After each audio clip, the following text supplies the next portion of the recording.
This episode is brought to you by Camilla Najat with Exit Realty Metro. Camilla Najat is an experienced real estate agent who prides herself in finding the perfect home for her clients. Camilla can help you with a comparative market analysis to help determine the value of your home if you're planning on selling, or help you determine the going rate for the neighborhood you're moving into. She can also work with you at your pace. You can reach Camilla by calling 902-880-8429 or email camilla@exitmetro.ca. Also, you can find her on Facebook at Camilla Najat, Exit Realty Metro. This is Matt Conrad. And this is Mike Tobin. Welcome to the Afternoon Pint. This week we speak to Dave Carroll. Dave is a musician with a fantastic story when the mishandling of his guitar by an airline led to a viral YouTube video. Today, Dave is also a proud father, author, and traveling public speaker, sharing both his music and the importance of great customer service. He also wrote a fun children's book, which we talk more about, and you can learn more about by going to his website at www.davecarrollmusic.com. Enjoy! And we're recording. All right. Cheers. Cheers. Welcome to the Afternoon Pint. I'm Mike Tobin. I'm Matt Conrad. And today our special guest is Mr. Dave Carroll. Dave Carroll, right. David, if I'm in trouble. David, if I'm in trouble. I'm sorry about that. So, musician, an author, a speaker, storyteller, a father, and what else? Well, everybody wears a lot of hats, but I think ultimately everybody is a storyteller. We all have a story to tell. And but professionally, I see that umbrella as a storyteller, out of which there's a spoke for music, for writing books, for doing video content for other people, telling stories, mine or somebody else's. But ultimately, I'm a storyteller with a different delivery device depending on the day. Beautiful. Yeah. I love that. I love the fact that you can, wake up every day and do something different, which is kind of cool. It keeps it pretty exciting, I would imagine, right? Yeah, but I think a lot of people, when it comes to those distinctions, they fail to see the connection between it all. So I try and bring it all in. Right. I'm going to Alberta in a couple of weeks, and I'll be doing some adult shows and some kids shows in schools. I've got a kids book called Tom the Tomato Plant. Okay. Yes, that's right. And the two shows won't be that different. I'm going to bring some music. That's what I was going to ask you. Yeah. Like how do you define different between adult and kids? Like it's not, right? Yeah. So as a speaker, I was speaking to the board of directors of a major cruise line once. I gave them my presentation, and these are captains of industries, head of the Hilton hotels, that type of thing. And 2 days later, I was at Park Street School in Fredericton speaking to an elementary school, and I gave almost the exact same presentation. Awesome. Yeah. That's awesome. Yeah. And how I'm able to do that is because storytelling is where you feel it, and you feel things in the heart. So you speak to the heart, not to the head. So to the board of directors, I was the least intelligent guy in the room, arguably, right. But I was speaking from the heart. So it landed there, and you can land a message in the heart to an 84-year-old or a 4-year-old, right? 100%, yeah. Yeah. Yeah, that's good. So go ahead. Sorry, what's the, I guess, and I mean, of course you're talking about more than one thing, but what's the message that you're trying to share with young audiences and old alike, I'd say, or, your main mission? To an adult audience at a business thing, I would talk about maybe customer service and storytelling, that you have to take care of your customer. Yeah. To kids, I would say you have to be kinder to other people. It's the same thing. It's just, you're just saying, it's not customers, it's your friends or the people you deal with. And I would tell the kids, you're a storyteller and we're all storytellers. It's the same thing, right? So how you present yourself in the world is how others will see you, and you can control part of what the story that they walk away with, but not all of it. But you can definitely influence what people say about you. 100%, yeah.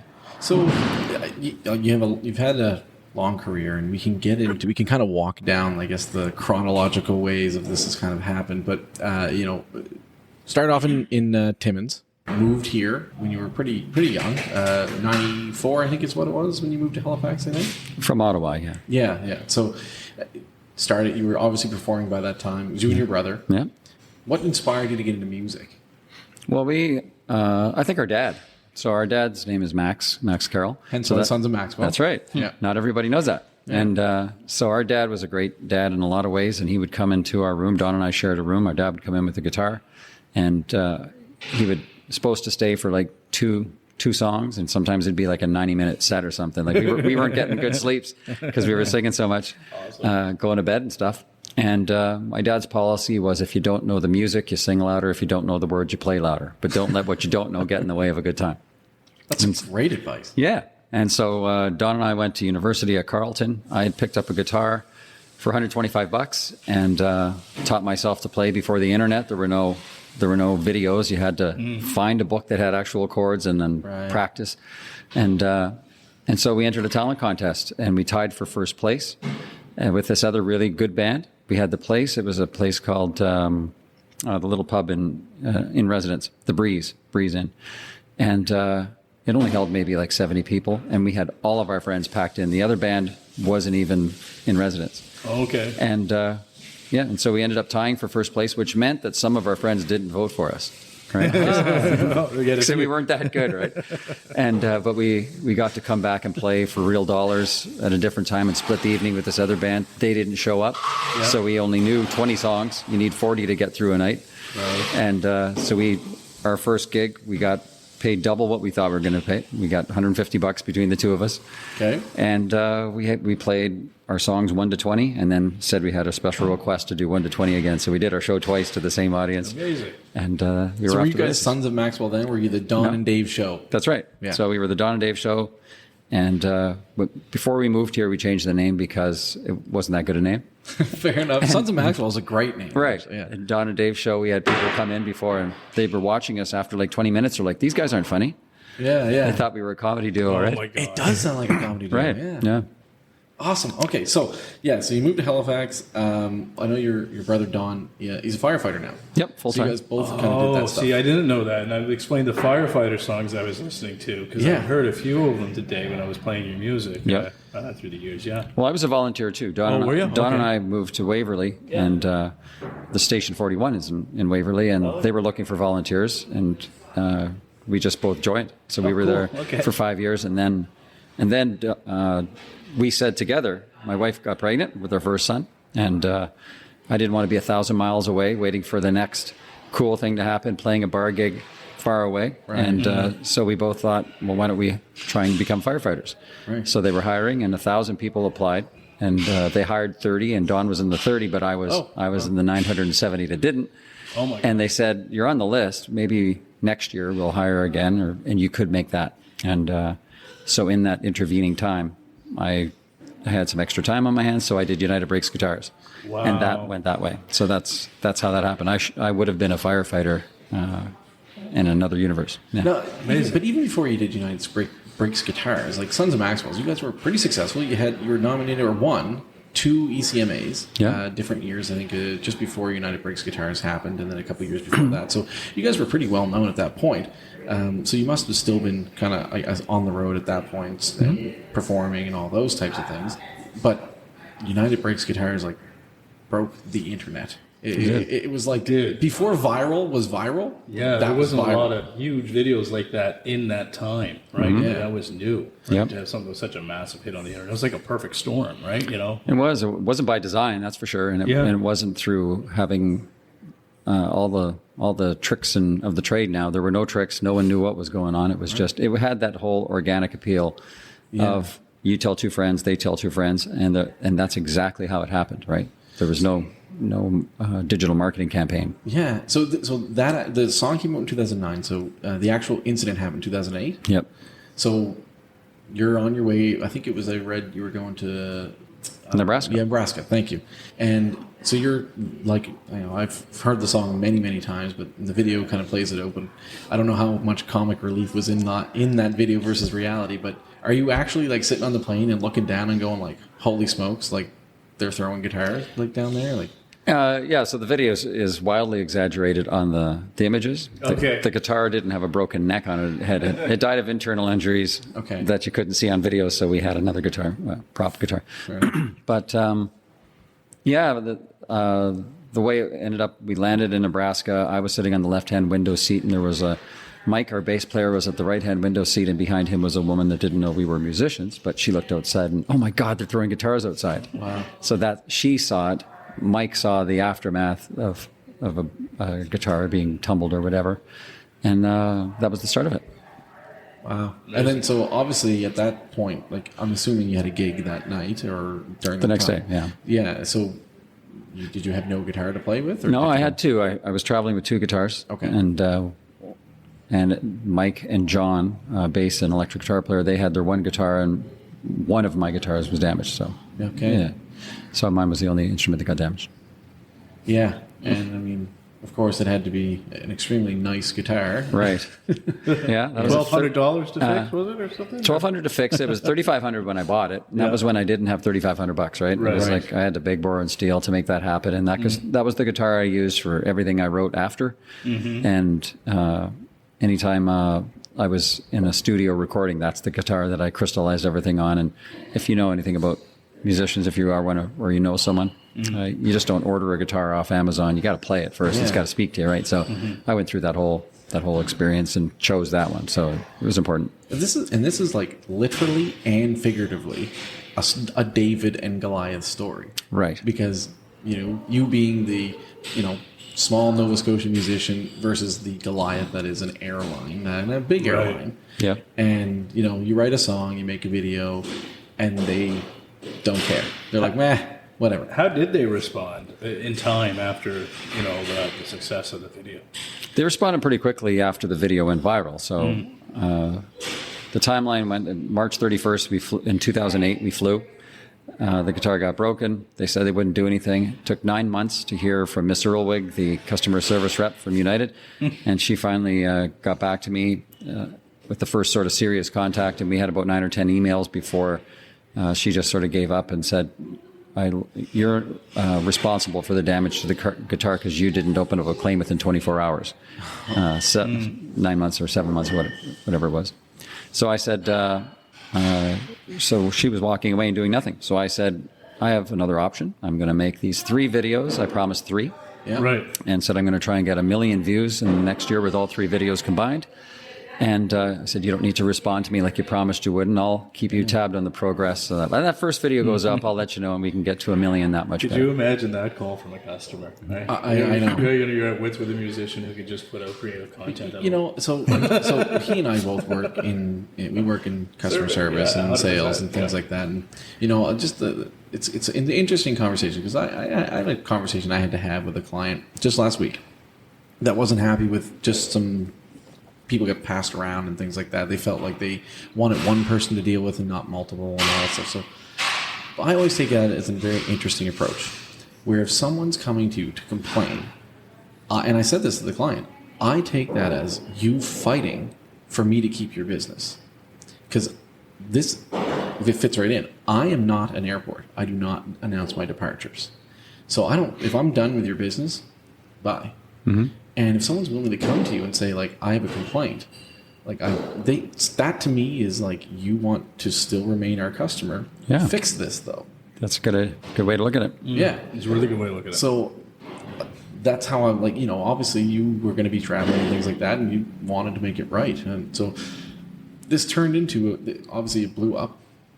Everyone knows who you are. The song's going viral. You like really took a notch out of them because it was something like 10%. I saw that their stock dropped. They lost like $180 million. And Yep. What? all this, yeah, they lost $180 million. How do you, just devil's advocate, how do you quantify them losing $180 million? Okay, stock so dropped. that's The stock drop?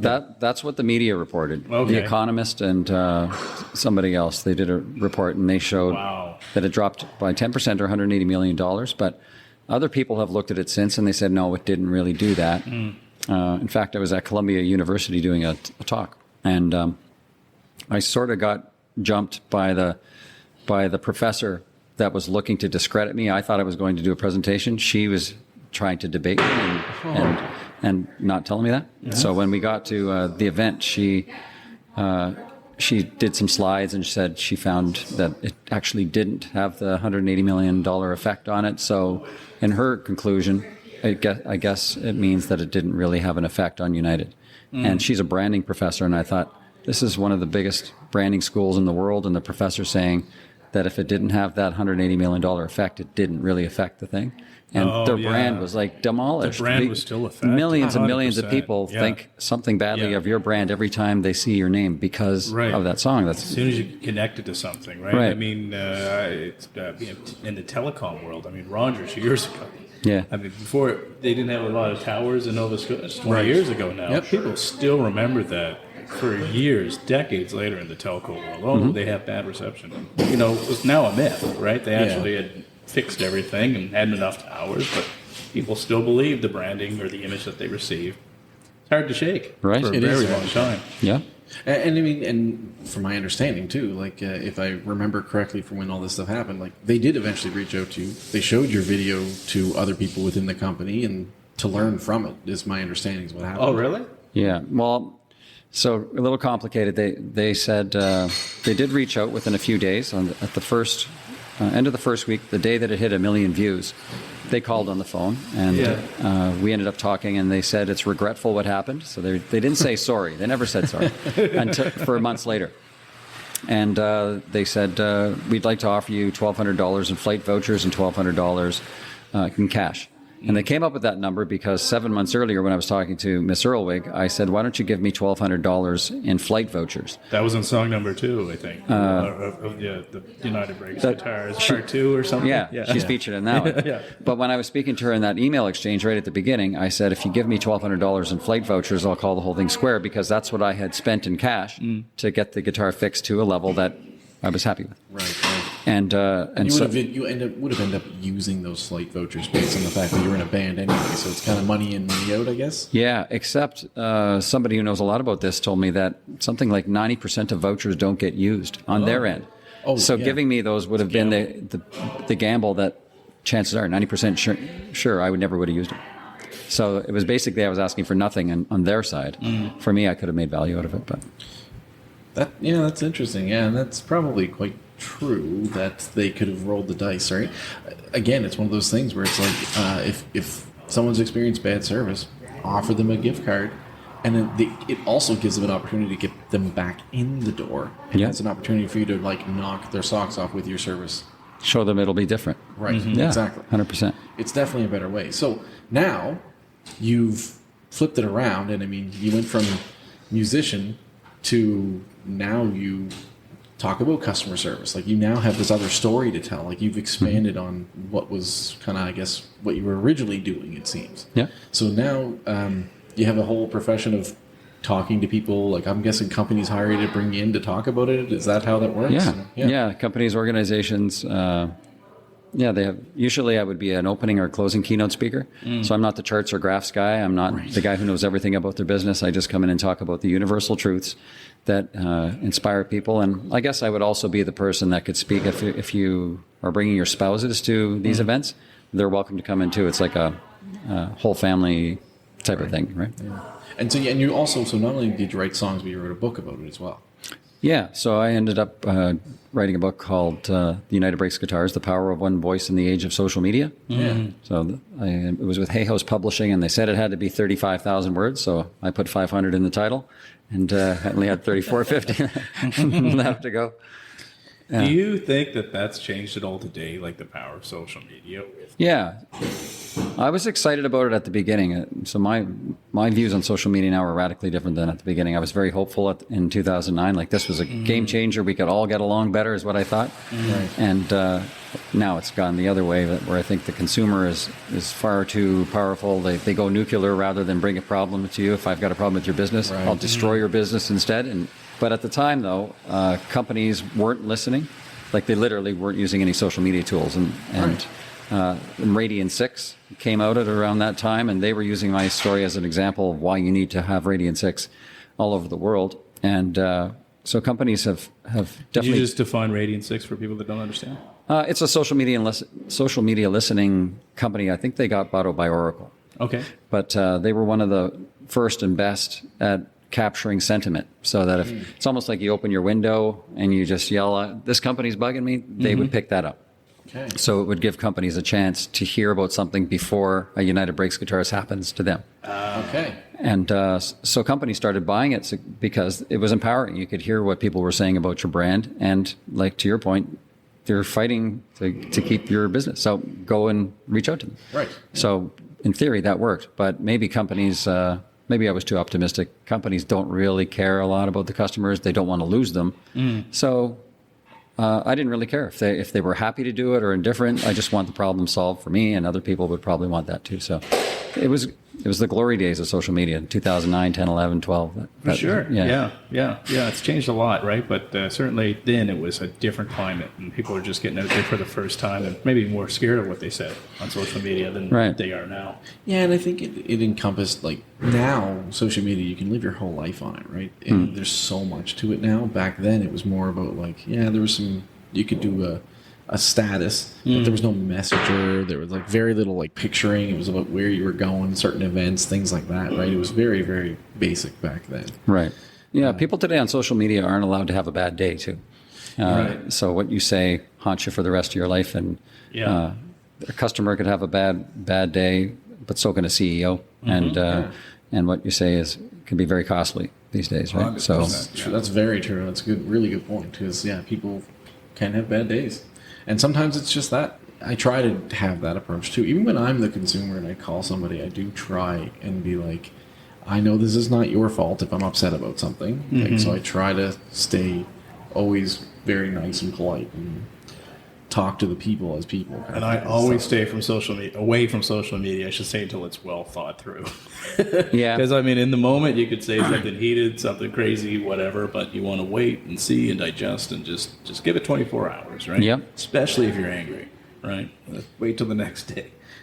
I could have used you coaching me a couple times in the last few years, but that's what I mean. Like, it's so easy to get caught in the heat of the moment. And so I'm just going to say this, and then it's something that you wish you could maybe take back. Yeah, for sure. The now going through everything that you've kind of gone through, like seeing all this, like, is it like, are you happy with what has resulted? Like, are you happy with what transpired, or are you like, oh, this again, kind of thing? Is that, what do you think? Like, am I tired of talking about this? Yeah. Nah, not at all. Yeah, I didn't know. I almost didn't want to bring it up today because I know this is such a massive thing in your career, right? Like, but it's still it's the biggest thing. I started a company called Big Break Enterprises because of it, because it was my big break. Yeah, right. Beautiful. Yeah, it's good that you recognize and respect it. Yeah. So, like, the best analogy I came across is Tony Bennett was talking to someone, and he had his big hit, "I Left My Heart in San Francisco." Yeah. Right, and he sung that decades. He sang, and somebody asked him before, "Do you ever get tired of singing that song?" And he's like, "No, never." Every song, every time I do it, it's slightly different. The piano's a little different or whatever. And he said, it's taken me around the world. I've stayed in the best hotels. It allowed me to do all these other things. And so every night I sing it like it's for the first time. And that's what separates the men from the boys. Beautiful. Right? That's awesome. Love it. Yeah. Yeah, because sometimes people in, like, entertainment industry and stuff, they get tired or they try to escape a certain role. They don't want to be typecast. So it's interesting. I think that's a great perspective. So, author, songwriter, public speaker, you're offering so much of what's kind of going on. Do you ever have that desire, I guess, to kind of going back to being like your brother, how he just gets to show up to work every day and all that stuff, and like, is there any of that kind of thing? Yeah, all the time. My wife. They're hiring now for firefighters. Yeah, not anymore. That's a younger person's game, I guess. But just like in terms of the amount of stuff I got going on, I got too much on I probably have too much. I have smart people telling me all the time, you're doing too many things. Right. Because you can't really be, killing it on any one area if you've got that many things on the go. So there's some truth to that. But I can see connections that other people can't see, because that's just the way that I am. So if I'm getting skills as a videographer or a photographer and writing music and recording it, and mixing it, I hear all the parts, so I can do things on my own that other people require 4 or 5 people to do. And I like the pace, and I'm not looking to make $1 billion, right? Being a bit of a music geek, where do you record your music at? I mean, it sounded fantastic. I listened to some of your more recent stuff, and like the production value is just great. Yeah. So if you're listening to the production things, that's not me. Like, no? I have a studio at home that I record all of my stuff. So all of my vocals I do, keeper vocals, any acoustic guitar I do, I can do that. Single stuff. But I don't ever have other musicians really come in, very rarely. I go to other places because that's a deep skill set. If you're doing stuff for keeps, recordings for keeps, with 40 tracks. Yeah. I know people that can do that really well. That's never going to be me. Nice. No, the mastering was really fantastic. I noticed on some of the newer songs and stuff. It was the first thing I noticed when I played in the car. I was like, wow, this sounds terrific, right? And I was playing, Yep. Yeah. And same with the musicians, right? You find and get to know people who's playing you wish you could play like when you grow up, and they lend their skills to your stuff. That's a real treat. Awesome. Yeah. Your brother, is he still play at all, or is he like full-time firefighter and that's it?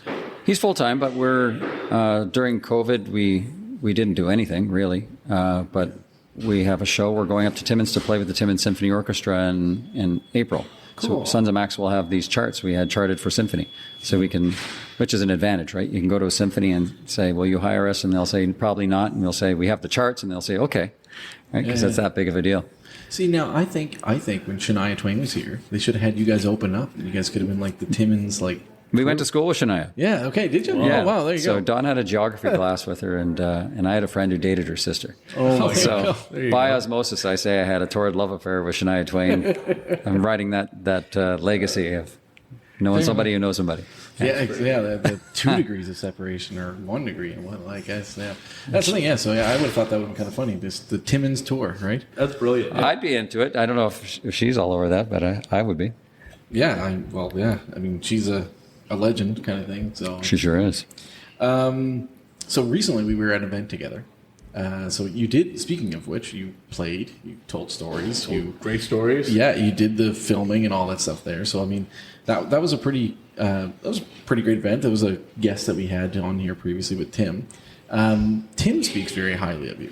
Yeah. So what's your relationship with him? How did that start? Like, I don't know. You guys seem to have a pretty strong relationship. Yeah, Tim's a great guy, and one of the smarter guys I've met, and I've used some of the things that in my presentations I talk about compassion a lot, but I also talk about the concept of AIR, the acronym of AIR that he came up with. That I wish I wanted that one, so I use it and I credit him. But it's appreciation, inclusion, and respect. Yes. And that's brilliant. That's something inclusion, respect. Yeah. So if you want to change the world, make people feel. Everyone wants to feel appreciated. We all want to feel included, and respect is needed everywhere you go. If you do all those things and you apply it universally, everyone's going to like it. Yeah. Right. Mm-hmm. So how did you guys connect? I was published by Hay House Publishing, and one of the authors was Anita Morjani. She died and had a beyond and back experience that's unexplainable. Oh, wow. And yeah, so Wayne Dyer was. Do you know Wayne Dyer? He's dead now, but he sold millions of books as a thought leader, and he came across her story. So he introduced her to Hay House. He introduced me to Hay House through United Breaks Guitars. And out of all the authors that I met, the new ones, there was about 25 we were touring with.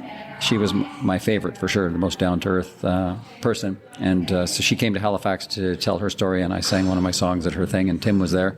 And there was a big lineup of people waiting to talk to Anita, and I was there by myself, so Tim came up and said hello to me, and we became fast friends. Awesome. He has that effect on people. Yeah. So yesterday, maybe not from when this podcast airs, but since we're sitting here, yesterday you had a show at the Carlton, which we were talking about earlier, talking about how great of a venue that is. And you told me it sold out in 4 days. Yeah. So obviously there's still a huge fandom, obviously. But what else do you have going on? Want to tell us what else you have coming up? Let's get to this children's book. So I know you have children, right? So how old are your kids? They're 14 and 11 now. Okay, cool. So the story, it became a book during COVID, but the story was written a little bit before that. Yeah. And I was lying in bed with my youngest son, and we're both boys. When it made more sense, I would lie in bed with them at night, and we'd come up with stories. Right? Mm-hmm. They could set the tone of what we would talk about. It's got to be. Nan's got to wear a jetpack. She's got to fly to the moon. And then I'd have to put all those elements together. Like improv. Yeah, right. Yeah. And so my dad had taken my youngest to church. And was coming back, and it must have been winter or whatever. And my son saw the cemetery. He said, "What's that, Grandpa?" And he said, "Well, that's where you go when you die." And he kept driving. And so that was the whole death and dying talk. Oh, my God. It's like, not sufficient, right? And so that night I'm lying in bed and my son's like, Dad, I don't want to be in a box under the snow for all eternity and the darkness and stuff. So I riffed a story about a tomato plant named Tom that was small. He didn't know what he was before he was a tomato plant. And then he was put on the farmer's market thing. He was smaller than all the rest, never going to get a forever home until one day a family come by and a little girl notices him and persuades the family to take an interest, and they give Tom a forever home and give him everything he needs to be his best self, and he returns the favor with 4 giant tomatoes for each of the family. And that's kind of where his story goes. And ultimately at the end, he lives a life of purpose and is grateful for everything he had. And the lesson, I guess, is life is about a story arc. It's not about the two points, the beginning and the end. It's what happens in the center. And normally my kids would say, Dad, that story sucks. But this time, Fisher's like, Dad, it's a pretty good story. That's amazing. I said, if you like it, I'm making a book out of it, because this never happens. Yeah, seriously. That's amazing. Yeah. So you have a kid's book, and then so is it the 2 books that you have? 2 books, yeah. Okay. That's good. Yeah, and so I guess that kind of speaks to the kid show and the adult show. Yeah. So yeah, I guess we took a little side step there, but yeah, what else do you have kind of coming up? I guess in the short term, I'm going to Alberta for a couple of weeks. I'm going to be playing some concerts like I did at the Carlton last night, just for adults, I guess. And then I'm going to do some school shows as well. And one of the venues that's having me out there, it's an art gallery, but it's owned by a dentist who's a really good photographer too. So I'm going to bring my camera out, and we're going to go into the mountains, and he's going to show me how to shoot better shots outdoors and wildlife stuff. And so I'm excited about that. Wow. Yeah. And I guess working on videos for other people. That's what, storytelling videos. Yeah. I like the idea of doing video content for people that don't have big budgets. So a car commercial could be $100,000 to $1 million, right? Right.